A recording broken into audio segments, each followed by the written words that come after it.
I think anything you lose, you want back, right? That's something that's dear to you. I think that's probably closest to my heart, but I want it all. I don't think that you even get in this game if you don't want it all. I want it all. I want victories, I want belts, I want all of it. And it's just one step at a time, one fight at a time. And really the only thing on my plate right now was tonight. And I'm going to enjoy that. I've got a lot of friends and family here that I can enjoy this with in Chicago. Chicago's, a place that I've been to a lot. My wrestling coach is from here, so I feel like this is like a home away from home. So I'm really just going to kind of take it in, and sometimes I think I don't give myself enough time to just enjoy my life for a little bit. You just mentioned your wrestling coach. Is it safe to say you might be keeping Israel around now with how well your wrestling looked tonight? Has that been your secret weapon in this camp? I've been working with Izzy for actually quite some time, and he's been really helpful in a lot of things, even though maybe my fight hasn't gone to where I'm taking them down. But there's a lot of things that this is. So starting with Mike Winklejohn when I was 16, a lot of people search for a good stand-up coach, and I've been with him the whole time. I've never changed camps.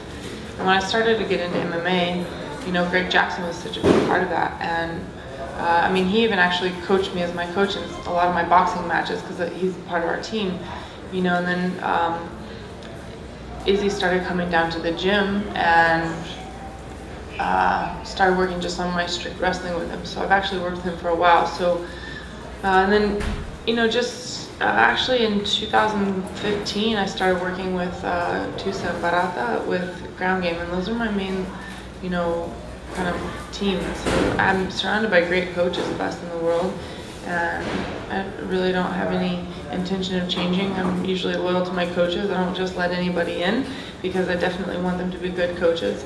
And so I'm very blessed and very proud of my coaches and very thankful for everything they've helped me with. Thank you.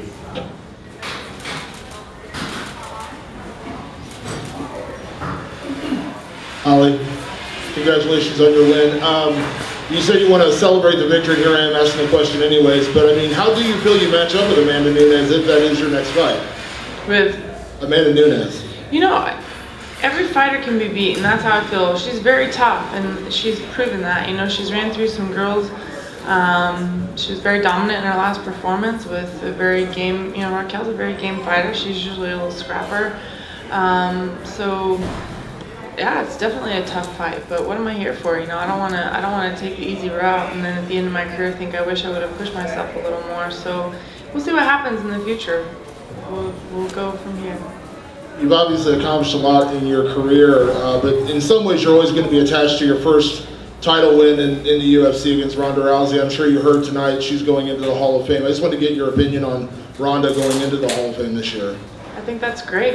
She did a lot for the sport. She's done a lot for the UFC. She's done a lot for, bringing the women into kind of the women have been around with mixed martial arts for a long time, but she kind of helped open some of those doors for a lot of us. With that being said, one person can't do it. In order to have a fight, you have to have two people. So she did a lot, and kind of being an inspiration for a lot of other girls coming in. You have to have two to make a fight. So a lot of these girls kind of chasing that dream with her, and she stood her ground for a long time, was a very dominant champion, and so I'm happy for her. Holly, right here.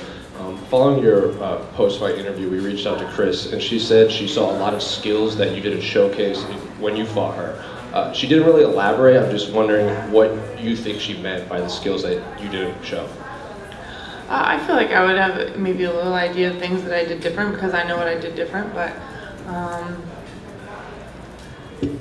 I think I would be even a different fighter the next time I got in there because I'm constantly wanting to get better. I'm trying to work on everything in my games. Holly, it was a great crowd tonight in the post-fight talk with Joe.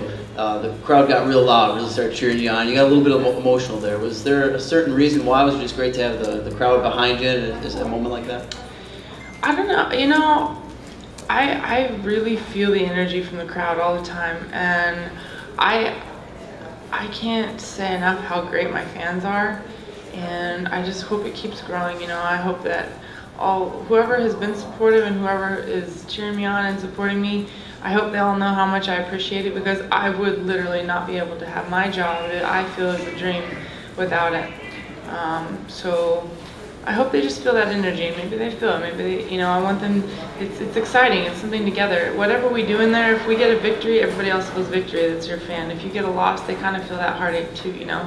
So I love being able to have a victory and with all of my fans, whether they be here or overseas or at home, to give them that sense of excitement with me. Last thing I wanted to ask is, after spending 15 minutes in the cage with Megan, obviously she was very hyped up going into this fight. Did you take anything away that you maybe didn't expect that she would bring, and just what are your thoughts on her moving forward? A lot of what she did, we knew she'd be tall, we knew she'd be strong, we knew she would be long. She's the tallest fighter I've ever fought. I fought one girl that was 6 foot tall in boxing, but it's different. You don't have someone's clinch game, you don't have someone that can lay on you, you don't have it, so it's a different game in boxing. So yes, it was a long reach, but it's still different. You don't have, kicks coming at you from her long legs, you don't have knees coming at you, so it's still a different game. I've never faced someone like her, and I knew that she was going to be tough. I was telling my team, I said, she's coming confident, I can feel it, she's confident and she's sound-minded, and I think that's the toughest opponent to face, is somebody that's a very confident fighter, somebody that believes in themselves, and she's here for a reason, and she was a very game opponent, and I'm very thankful to have shared the octagon with her. A lot was made throughout fight week about Megan's size, and you were really able to control the fight, physically. Did you feel you were stronger in the cage than her? I have a lot of teammates that really help me out, and majority of the time I'm sparring with the guys, and there's a lot of guys that I train with that are 6 feet tall, which, of course, for this fight, we picked more of them for my training, and that is what I love about my team. We don't only have the best coaches in the world, but we've got such a great team that we can, hey, can you help me with sparring today? And they're so great. Every time that you even ask them to work, oh sure, whatever you need, they're happy to help and happy to be there. So I had a whole training camp of being able to, fight with and spar with some, long reaches that, and trying to kind of mimic my opponent. And so, if I didn't have that, it'd be a little bit harder to deal with it, because she's got a long reach. She's a big girl.